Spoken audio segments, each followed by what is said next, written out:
Bismillahirrahmanirrahim. Assalamualaikum warahmatullahi wabarakatuh. Alhamdulillah. Nahmaduhu wa nusalli wa nusallim ala rasulil karim, amma ba'du. Alhamdulillah. Intinya kita wajib bersyukur kepada Allah Subhanahu wa taala atas segala nikmat yang Allah Subhanahu wa taala limpahkan kepada kita.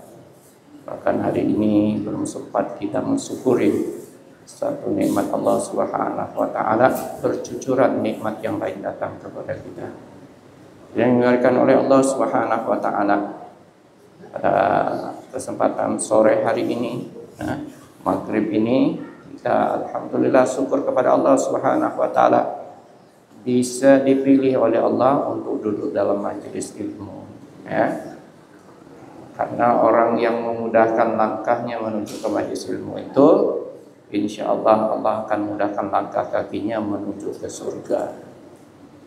Mudah-mudahan kita ini semuanya dimudahkan langkah kaki kita untuk melangkah menuju ke surganya Allah Subhanahu wa taala. Dan kita berharap dengan duduk dalam majelis ini Allah Subhanahu wa taala kuburkan dosa-dosa kita, ya. Allah selesaikan masalah kita, kemudian Allah Subhanahu wa taala karuniakan kepahaman kepada agama ini sehingga kita mudah untuk mengamalkan agama. Telah hadir bersama kita yang kita muliakan guru kita Haji Burhansyah, sarjana agama,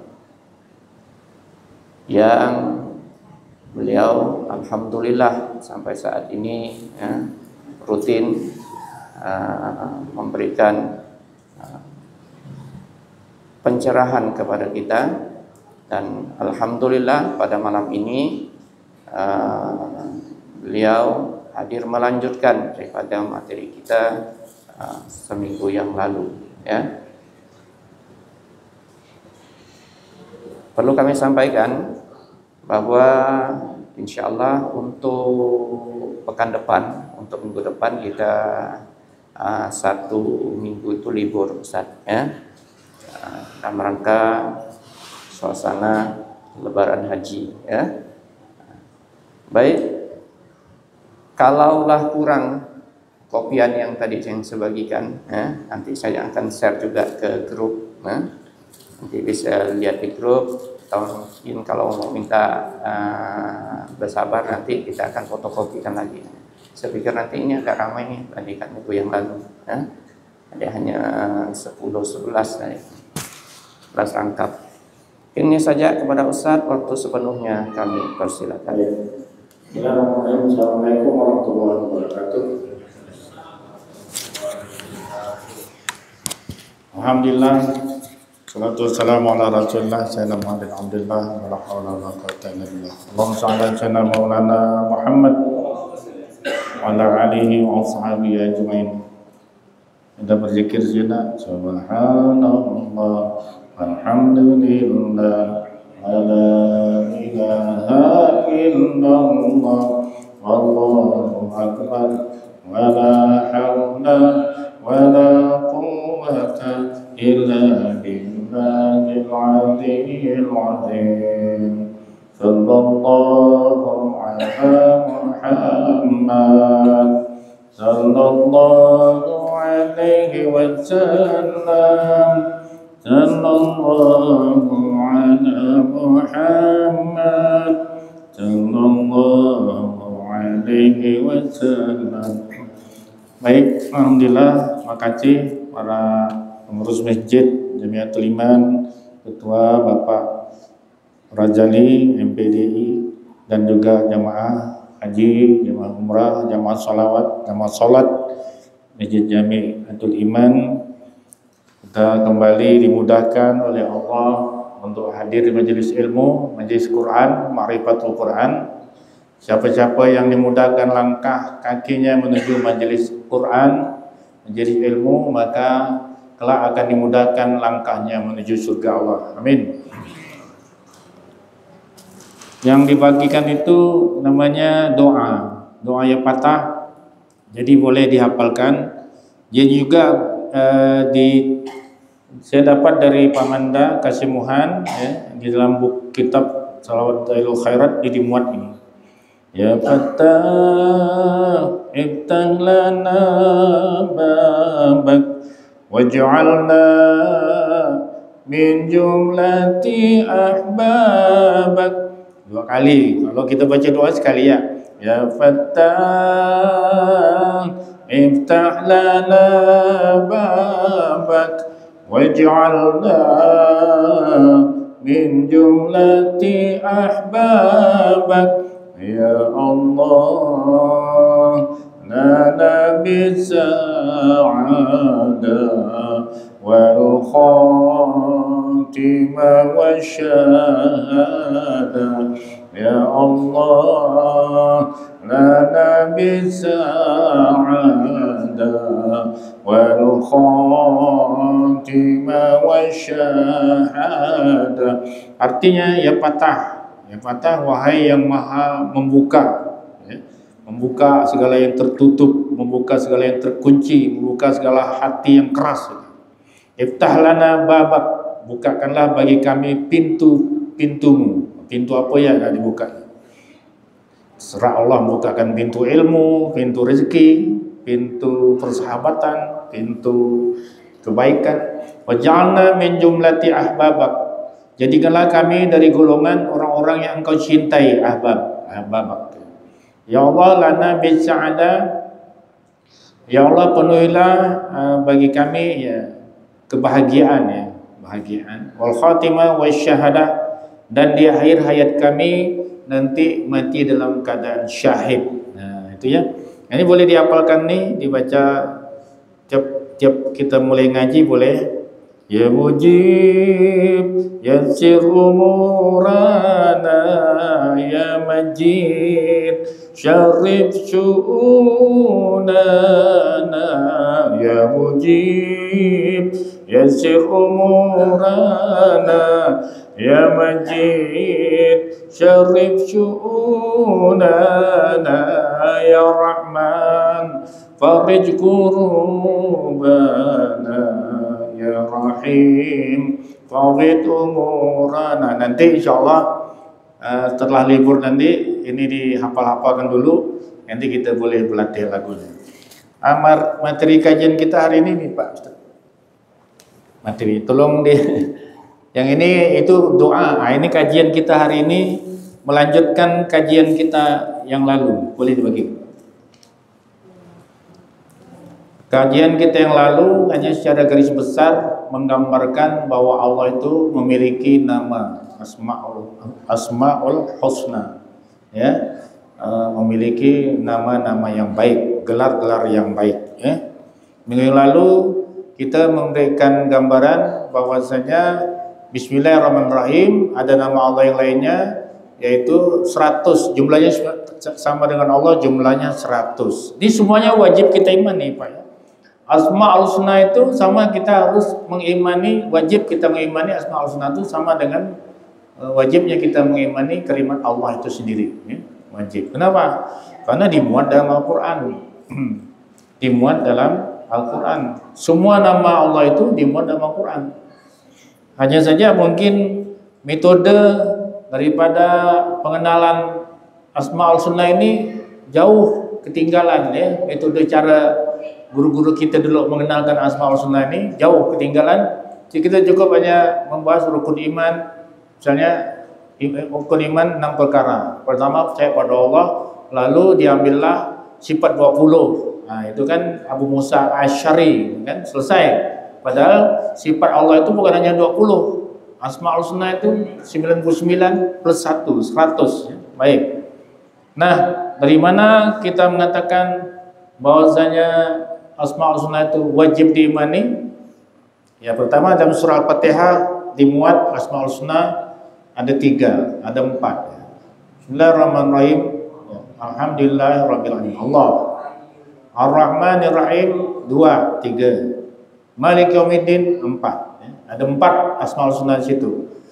Di surah yang kita baca tadi saat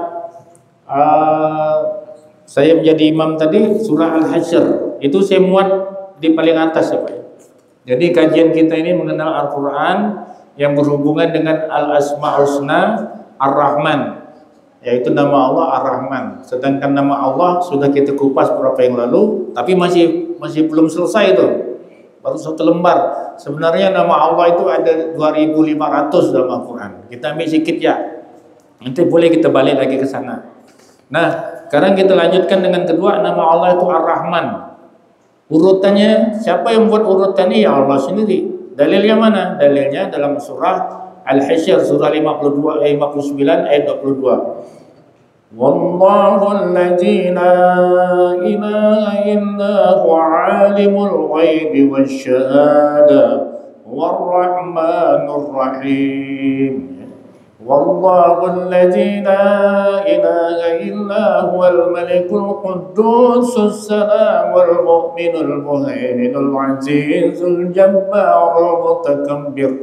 Subhanallahi amma yusyrikun.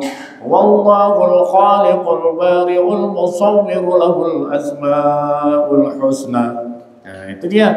Jadi lahul asmaul husna. Jadi tentang nama-nama Allah ini semuanya wajib kita imani, bukan hanya kita puji-puji saja. Dalam selawat kita puji, dalam tahlil kita sebut asmaul husna. Tapi sebetulnya wajib kita imani karena dia dimuat dalam Al-Quran. Yang paling banyak memuat asma' al-husna dalam Al-Quran itu surah Al-Hasyr yang kita baca tadi. Ada 13 atau lebih kurang 14 nama Allah di situ. Surah Al-Fatihah ada 3. Nanti tersebar di lain-lain tempat. Ya Bapak Ibu, untuk malam ini insyaallah kita hanya membahas tentang nama Ar-Rahman. Nama Ar-Rahman, nama Allah yang bernama Ar-Rahman, ya. Ini urutannya ya Allah yang menentukan gitu. Nanti dikuat oleh hadis Nabi di dalam surah Al-A'raf ayat 180. Di situ ada hadis Nabi dalam kitab Tafsir Ibnu Katsir menjelaskan siapa yang hafal Asmaul Husna dia masuk surga. Jadi berlomba-lomba lah kita menghafal Asmaul Husna itu, menghafalnya, memahami maknanya. Ya, kalau di selawat itu ada Asmaul Husna, di tahlil kalau kami biasa di tahlil itu jawab berjawab Asmaul Husna. Nazzalul karamati ya man huwallahu alladzi la ilaha illa huwar rahmanur rahim, kata muhallil. Nanti jawab jemaah. Ya. Al-Malikul Quddusus Salamul Mu'minul Muhaiminul Azizul Jabbar. Jawab lagi. Al-Mutakabbirul Kha. Nanti kalau mau belajar tahtim tahlil ada lagi insyaallah ilmu yang lain gitu. Itu tradisi Kota Pontianak. Khususnya di wilayah Pontianak Timur dikenal itu tahtim tahlil. Di Asmaul Husna dibawakan dalam tahtim tahlil. Nah, baik, urutannya Allah yang menetapkan, Rasulullah yang menetapkan, kemudian kata Rasulullah siapa yang hafal Asmaul Husna dia masuk surga. Artinya kita wajib mengimani Asmaul Husna ini. Tidak hanya kita lewatkan begitu saja kata perkatanya. Nah, malam hari ini insyaallah kita akan kaji tentang Ar-Rahman. Ar-Rahman itu nama Allah yang paling mulia. Kata Ar-Rahman dimuat oleh kita masuk dalam kajian dalam Bismillahirrahmanirrahim. Setelah nama Allah ada nama Ar-Rahman. Dan tertulis dalam 113 surah. Ini sudah kita kupas minggu yang lalu. Dan plusnya lagi Ar-Rahman ini wajib kita baca 17 kali dalam sehari semalam. Jadi setiap rakaat ada Ar-Rahman, Masya Allah, ya. Jadi Allah mewajibkan namanya dipanggil Ar-Rahman dalam sholat 17 kali. Dalam surah Al-Fatihah ada lagi ayat 2, Bismillahirrahmanirrahim, Alhamdulillahirrahmanirrahim, Ar-Rahman Rahim ayat 3. Ya, 17 kali lagi. Jadi 17 ditambah 17 sama dengan 34 kali dalam sehari semalam wajib kita menyebut Ar-Rahman. Ya, wajib kita menyebut Ar-Rahman. Belum lagi salat sunnah. Bapak-bapak yang salat sunnah tidak boleh tinggal Ar-Rahman tetap disebut. Masya Allah, ya. Ini kita kenal nih. Yang kita baca ini ternyata kita ulang-ulang nih dalam setiap salat kita.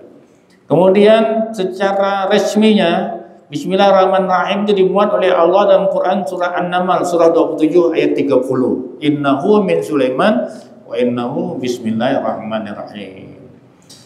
Para jemaah sekalian, kami muliakan, ternyata Dengan nama Ar-Rahman itu Allah mengatakan tempat tinggalnya. Tempat tinggalnya Allah itu Ar-Rahman alal arsyistawa. Bahwa Allah yang Rahman itu, Allah yang Maha Pengasih itu, Allah yang Penyayang itu berada di atas arash, bersemayam di arash. Yang hebatnya di surah Taha ayat 5 ya, surah Taha itu surah ke-20 ayat 5. Nanti kalau Bapak Ibu mau mendalami lagi silakan dibuka. Nah, yang lebih hebatnya lagi dalam surah Hud ayat 7 dikatakan oleh Allah, kana arsyuhu 'alal ma'i. Adalah kana arsyuhu, kurang nun ya. Kana arsyuhu 'alal ma'i. Adalah keadaan kerajaannya Allah, istananya Allah itu di atas air. Oh, itu Bapak. Di atas air, Jadi kalau kita ingin bayangkan bagaimana besarnya kerajaan Allah itu, Bapak Ibu perlu didukung dengan namanya pemahaman kita tentang astronomi, ilmu astronomi ya. Kerajaan Allah kalau kita umpamakan ya, kerajaan Allah itu seperti apa? Misalnya gini.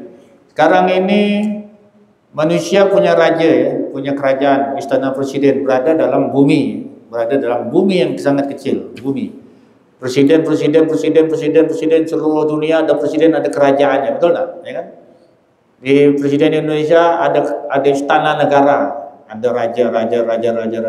Singapura ada raja, hanya dalam bumi, Bumi ini salah satu yang berada di antara planet-planet yang dalam gugusan tata surya. Tata surya itu matahari yang bersinar pagi sore, tenggelamnya pagi itu matahari. Ada planet Venus, ya, Pluto, ada bumi dekat yang ketiga. Nah, ini matahari. Berapa besar matahari? Besar matahari itu Pak, kalau bumi ini ingin menyamainya, bumi ini harus menjadi 3.300 kali baru bisa sebesar matahari. Jadi matahari kita ini besar sekali. Bumi ini masuk sana habis tenggelam, hangus, ditelan gitu. Macam kuali dengan ikan asin atau ikan ayam masuk dalam kuali itu. Itulah bumi. Matahari besarnya seperti itu. Nah, saya ini tadi subuh berdiskusi dengan menantu saya itu, kebetulan dosen di Fakultas MIPA. Saya tanyakan semua ini karena ada hubungannya dengan pelajaran kita. Kemudian Bapak Ibu sekalian, matahari yang sebesar itu yang 33.000 bumi baru bisa besar matahari itu. Jadi belum lagi panasnya luar biasa matahari itu, mungkin 20 juta derajat Celcius panasnya itu. Makanya dia tidak boleh langsung menembus bumi, panasnya itu dilapis ozon, dilapis macam-macam sampai ke bumi ini paling tinggi 45 derajat. Kalau lebih daripada 50 derajat, bumi ini hangus, terbakar. Maka diberi oleh Allah awan, lapisan ozon, macam-macam lapis itu, sinar matahari itu tidak bisa nembus langsung. Ada awan, makanya Allah sayang dengan kita. Itulah Ar-Rahman. Nah, kemudian matahari yang besar itu 3.330 kali bumi untuk menyamai matahari. Ternyata matahari itu tidak satu susunan matahari dengan planet-planet ini disebut namanya tata surya, matahari dan planet-planet. Ya. Dia berada di atas tanpa ada tiang. Jadi ibarat bumi, matahari dan semua itu seperti berada di tengah laut, berenang keliling di udara sana. Ternyata matahari yang sebesar itu tuh Pak, dalam ilmu astronomi bukan hanya satu, triliunan jumlahnya, Pak. Triliunan jumlahnya itu. Itu belum disebut langit. Langit tempat Nabi Adam itu belum. Jadi kalau ibarat bumi ini dan satu matahari ini ada triliunan matahari, ya, disebut bintang berada di bawah langit satu. Ini langit satu. Oh, ini. Nah, kemudian langit satu itu besarnya seperti apa? Langit satu itu sebesar ibaratkan yang berada di bawah ini dibandingkan langit satu, kata Rasulullah, ibaratkan cincin terletak padang pasir. Itu langit satu. Jadi planet-planet ini. Kemudian langit satu itu dibanding langit dua juga sama seperti cincin. Begitu juga langit 2 banding langit 3 seperti cincin. Langit 3 banding langit 4 seperti cincin. Sampai langit 7 paling tinggi seperti cincin. Tadi Sidratul Muntaha. Langit 7 bergabung semua dengan planet-planet tadi itu, langit 1 sampai langit 7, dan planet-planet itu dibanding dengan kursinya Allah sebesar cincin lagi kursinya Allah. Planet-planet alam semesta, langit-langit itu sebesar cincin aja. Besarnya kerajaan kursi Allah itu. Kursi belum istananya. Nah, istananya Allah itu dibanding dengan kursinya Allah itu sebesar cincin lagi. Nah, itu kita bayangkan sebesar apa istana Allah itu. Istana Allah itu luas, seluas-luasnya. Ya, kursinya aja itu tempat kantor lagi, tempat berpijak, tempat hanya untuk sekretariat seperti itu. Nah, ini Bapak-bapak, itulah yang dimaksud dengan kana arshuhu alal ma', ya. Dia di atas kerajaan Allah itu, istana Allah itu ada air. Nah, bagaimana lagi posisinya? Air itu ada di atas apa lagi? Nah, inilah supaya kita beriman pada Allah, jangan kita pikir-pikirkan, kita baca saja. Ya, kita baca saja, oh kerajaan Allah itu luas, sangat besar, ya. Belum lagi Allahnya, istananya saja sudah sangat besar luasnya. Macam mana lagi Allah itu? Makanya dalam tiap salat kita mengatakan Allahu Akbar. Allah Maha Besar. Tidak ada lagi yang lebih besar. Istananya Allah yang Maha Besar itu masih kalah dengan kemahabesaran Allah, ya. Nah, jadi makanya jangan nak mencoba-coba cari wujud Allah. Tak muat mata kita ni nak melihat Allah itu dari segi fisik, dari segi bentuk. Maksudnya Allah bukan kita menyamakannya dengan bentuk, tapi Allah itu adalah Allahu nurus samad. Allah itu adalah cahaya, ya, bagi langit dan bumi. Bagaimana bentuk yang kita cari? Makanya kalau berzikir itu kita mulai dengan subhanallah, subhanallah, subhanallah. Maksudnya Allah. Tidak boleh kita samakan dengan yang lain-lainnya. Lam yalid wa lam yulad walam yakun lahu kufuwan ahad. Baik begitu. Kemudian kata Ar-Rahman juga dapat dipahami dalam Al-Qur'an surah Al-A'raf ayat 56. Wa rahmati wasi'at kulli syai'. Bahwa rahmatku kata Allah, ya, melingkupi semua segala sesuatunya. Jadi sifat Allah yang nama Allah yang Ar-Rahman itu, pengasih itu melingkupi seluruh segala sesuatu yang terjadi dalam alam semesta ini, ya. Misalnya harimau sayang sama anaknya, ya. Kalau dia bertemu dengan binatang lain dibunuhnya, tapi dengan anaknya sendiri, baik harimau laki-laki maupun harimau perempuan, sayang sama anaknya. Nah, segarang-garang harimau kata orang tak mau membunuh atau makan anaknya, tapi ada manusia yang tega, misalnya baru anaknya lahir dicekiknya karena anaknya anak tak jelas, dicekiknya, diiris-iris. Ini lebih ini lebih parah daripada harimau. Inilah Bapak Ibu, dengan sifat Allah yang Rahman inilah kita sayang sama, diterapkan, diberikan pada kita sehingga kita sayang sama istri, istri sayang sama suami, kita sayang sama anak, ya.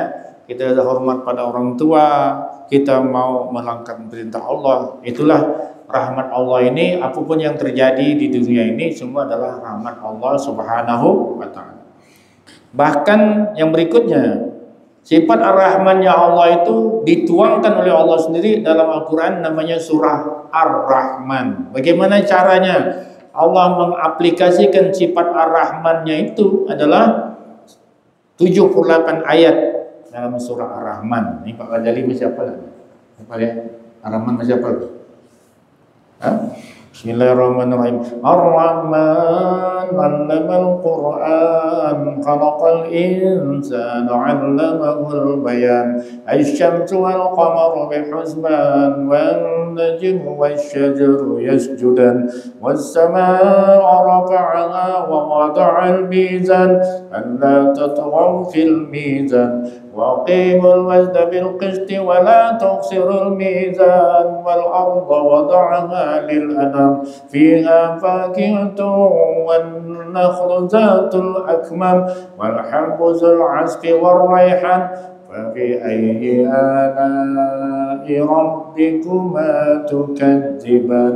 فبأي آلاء ربكما تكذبان itu dimuat dalam surah Ar-Rahman 31 kali.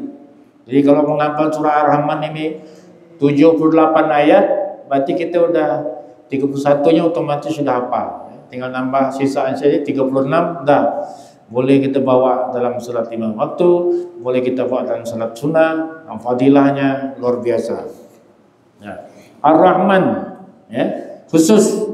Kenapa Allah mengatakan dirinya bernama Ar-Rahman? Bagaimana Allah menerapkannya? Dengan cara Allamal Quran. Allah, dialah yang telah mengajarkan Al-Quran. Bagaimana cara Allah mengajarkan Al-Quran itu? Diturunkan kepada Nabi kita Nabi Muhammad sallallahu alaihi wasallam. Kemudian Nabi Muhammad membacakannya pada para sahabat, para tabi'in, pada kiai, pada ulama, sampailah kepada kita, sehingga dapat kita hubungkan dengan surah Jum'ah. Wallazi ba'atsa bil ummiyina rasulan minhum yatlu 'alaihim ayatihi wa yuzakkihim wa yu'allimuhumul kitab wal hikmah. Yatlu 'alaihim ayatihi. Jadi Nabi Muhammad diutus oleh Allah untuk membacakan ayat-ayatnya, ya, sampai kepada kita. Jadi yang kita baca, Al-Quran yang kita baca itu sebenarnya adalah Al-Quran yang pernah diterima oleh Nabi Muhammad dari Allah dan dari malaikat Jibril, ya, sebagai perantaranya. Jadi insya Allah yang kita baca ini juga sering dibaca oleh Nabi Muhammad, yaitu Al-Quran. Nah, Al-Quran itulah tanda rahmannya Allah kepada kita, tanda sayangnya Allah kepada kita. Allah kirim surat cinta namanya Al-Quran. Cuman sayang, kadang banyak orang yang tak peduli dengan Al-Quran. Adapun banyak yang peduli dengan Al-Quran, membacanya dengan cari pahala saja sebanyak-banyaknya. Nah, kita hari ini sudah mengubah. Kita ma'rifatul Quran, mengenal Quran yang kita baca itu, allamal Quran, ya. Allama itu mengetahui, ya. Nah, wajib kita ketahui apa yang kita baca nih. Jangan lewat saja begitu. Nah, kata Pak Musa, ya dah, minggu lalu tu Pak Musa, alhamdulillah. Pak Musa, saya tanya, ada tak manfaatnya belajar ni Pak Musa? Adalah. Saya ni baru tahu kalau Allah bernama Allah itu dalam surah Taha, ya Pak Musa. Surah Taha ayat 5, ya. Innani anallah. Barulah saya tahu kalau Allah itu bernama Allah. Allah sendiri yang jelaskannya. Alhamdulillah. Nah, makanya materi kajian kita ini mengenal Al-Quran. Jadi yang kita baca ini sudah kita kenal belum? Maka kita kenalkan.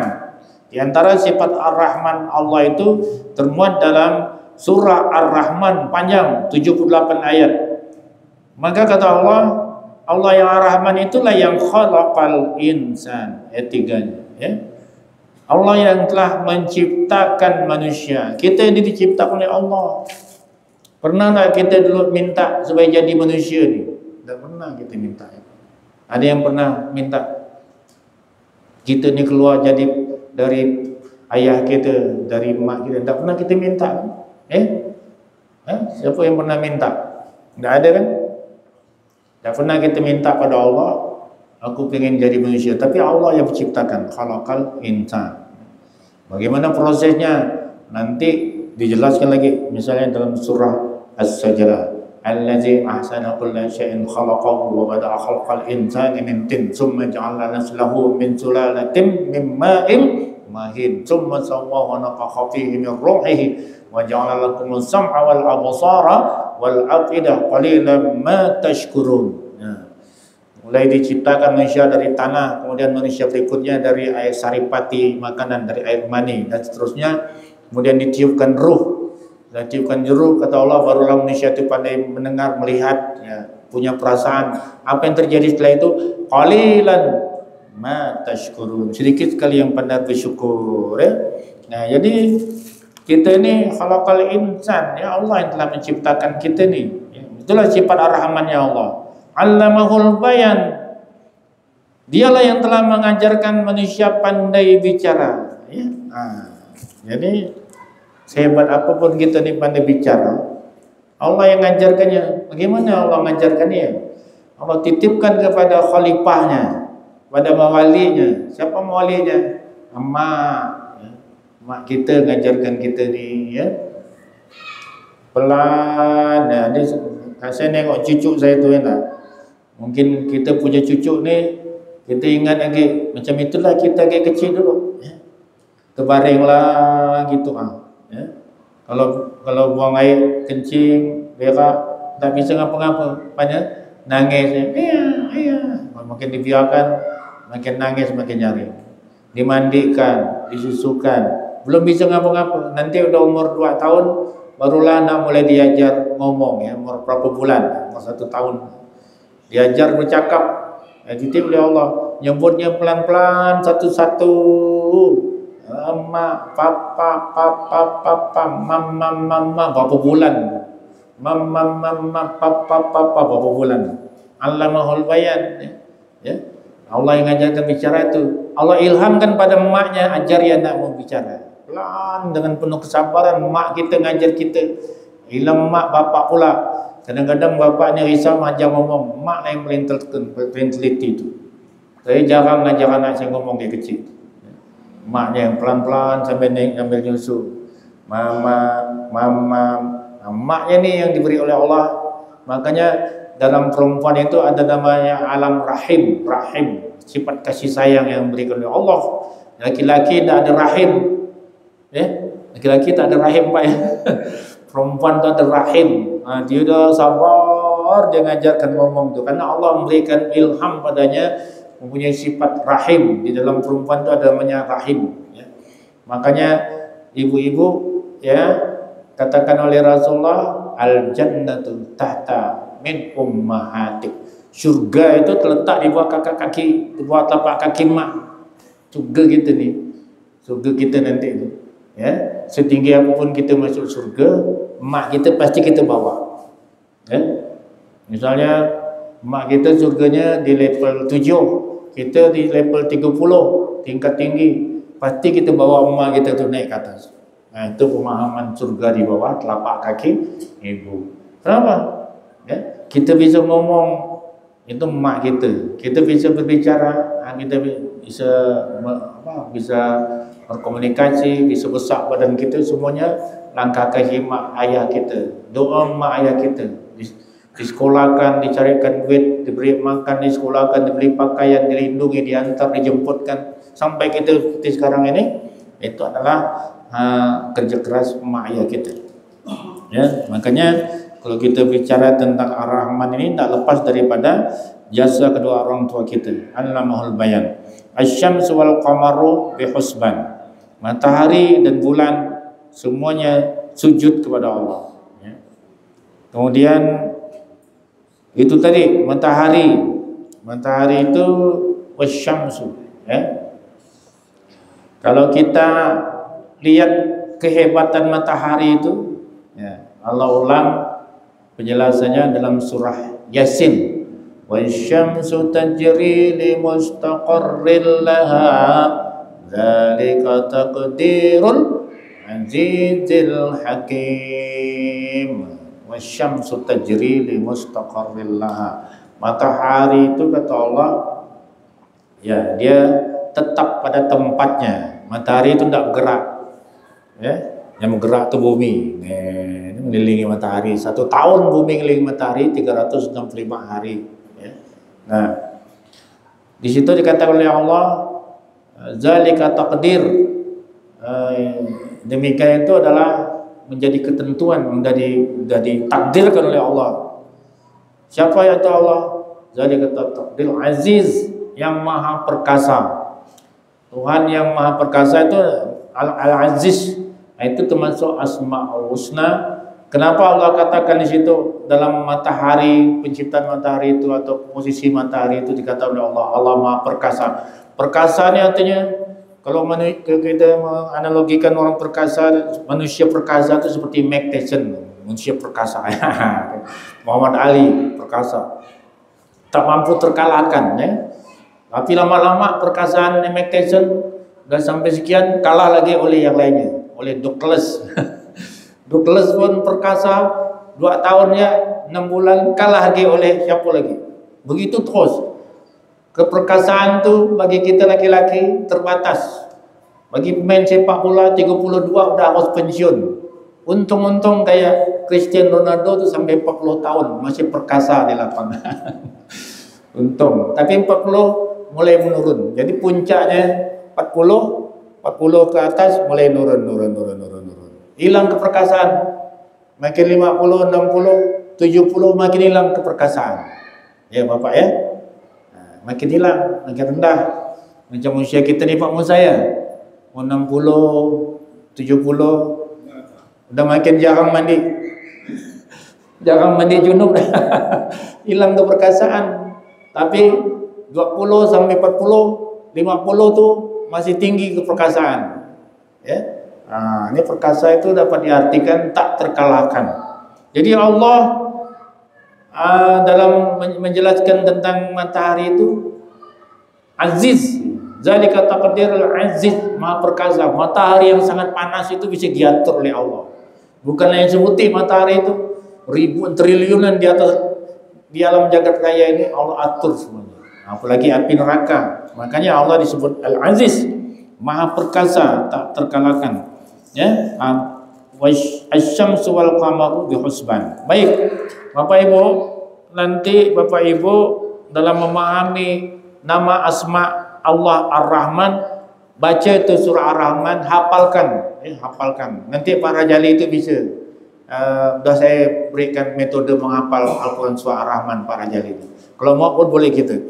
Nah ini semakin tambah khusyuk kita dengan kehadiran asma al-sunnahnya Allah itu, dengan karunia Allah yang Ar-Rahman. Baik, yang berikutnya ayat 18 ya. Awalam yarau ila at-tayri fawqahum safati wa yaqbid ma yumsikuhunna illa Ar-Rahman. Ya. Ini untuk menggambarkan sifat Allah yang Ar-Rahman. Allah katakan, coba kamu perhatikan burung. Dia bisa berada di atas. Dia bisa berada di atas sana, bisa bertahan di udara itu. Kenapa bisa begitu? Ya, maka itu yang bisa nahannya adalah kasih sayang Allah. Makanya udah sampai. Makanya pesawat bisa bertahan di udara itu jangan sombong. Di udara itu pesawat bisa bertahan itu karena kasih sayang Allah. Bapak pernah naik pesawat bertemu dengan ruang hampa? Pernah enggak? Saya pernah bertemu dengan ruang hampa. Mertua saya pernah bertemu dengan ruang hampa. Jadi tidak ada oksigen di situ, Pak. Pesawat itu jatuh. Puk. Mertua saya itu pernah naik haji, bertemu ruang hampa pesawat besar itu. Jatuh Pak 500 meter turun ke bawah tanpa bisa ngapa-ngapa. Jatuh. Nanti ketemu oksigen lagi baru bisa jalan. Saya pernah sekitar 20 meter jatuh Pak ke bawah. Ruang hampa. Makanya kita dalam pesawat yang bermesin pun tidak bisa kita sombong. Di sinilah kata Allah, ma yumsikuhunna illa Rahman. Siapa yang bisa menahan pesawat itu berada di udara? Allah. Biarpun mesinnya mesin jet turbo, diambil Allah oksigennya, jatuh pesawat Pak, mati semua itu. Ya. Nah ini surah apa ini? Surah Al-Muluk ya. Surah Al-Muluk.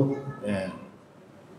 Qul huwar rahmanu amanna bihi wa alaihi tawakkalna. Maka kita dianjurkan surah Al-Muluk ayat 29, katakanlah dia yang Rahman, Allah yang Rahman itu, kepadanya saya beriman, amanna bihi wa alaihi tawakkalna. Banyak-banyak bertawakal pada Allah dengan menyebut namanya Ar-Rahman, atau bertawakal pada Allah, bismillahirrahmanirrahim, Allah wala haula wala quwwata illa billah, hasbiyallahu la ilaha illa huwa rabbul alamin. Yang berikutnya, bagaimana untuk menjadi hamba Allah yang Ar-Rahman? Di surah Al-Furqan surah 25 ayat 63 sampai 27, wa ibadur rahmanil ladzina yamshuna 'alal ardi hauna. Hamba Allah yang penyayang itu adalah yang berjalan di muka bumi dengan rendah hati. Ya, jadi orang yang disayang oleh Allah menjadi hamba Allah yang penyayang, digambarkan cirinya dalam surah Al-Furqan ayat 63 sampai 67. Ibadur rahmanil ladzina yamshuna 'alal ardi hauna wa idza khatabahumul jahiluna qalu salama wal ladzina yabituna li rabbihim sujadan wa qiyama. Di antaranya berjalan di muka bumi dengan rendah hati, ya, jangan ngebut-ngebut, ya, jangan nyalip-nyalip, ya, jangan punya knalpot besar, jangan nunjukkan harta, jangan nunjukkan pangkat, rendah hati saja. Itu ciri hamba yang penyayang. Wallazina yabituna li rabbihim sujada wa qiyama, dia menjalani malam harinya dengan bermabit, tahajudlah, zikir, istighfar, berselawat, ya. Apabila disapa oleh orang jahil, dia mengucapkan dengan kata yang mengandung keselamatan. Berikutnya, qulidullah wa rahman ayyamam tad'u falahul asmaul husna. Maka katakanlah ya Muhammad, mintalah kepada Allah, ya Allah.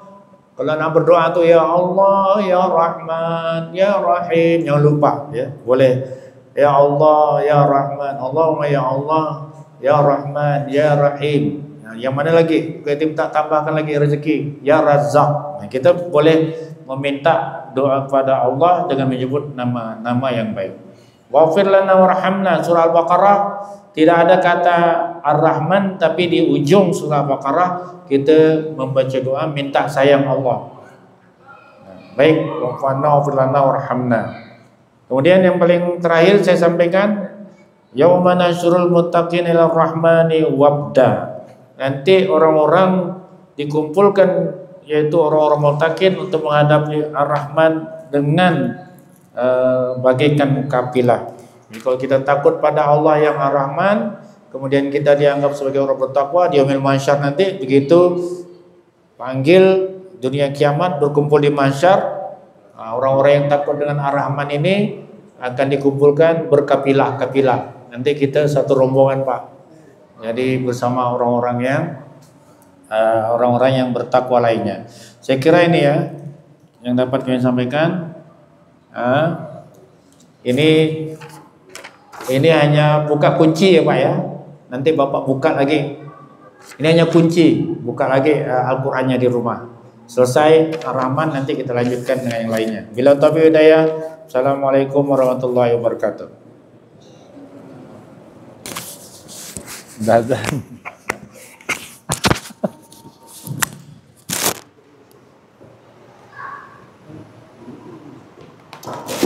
Itu Pak Lo? Hah?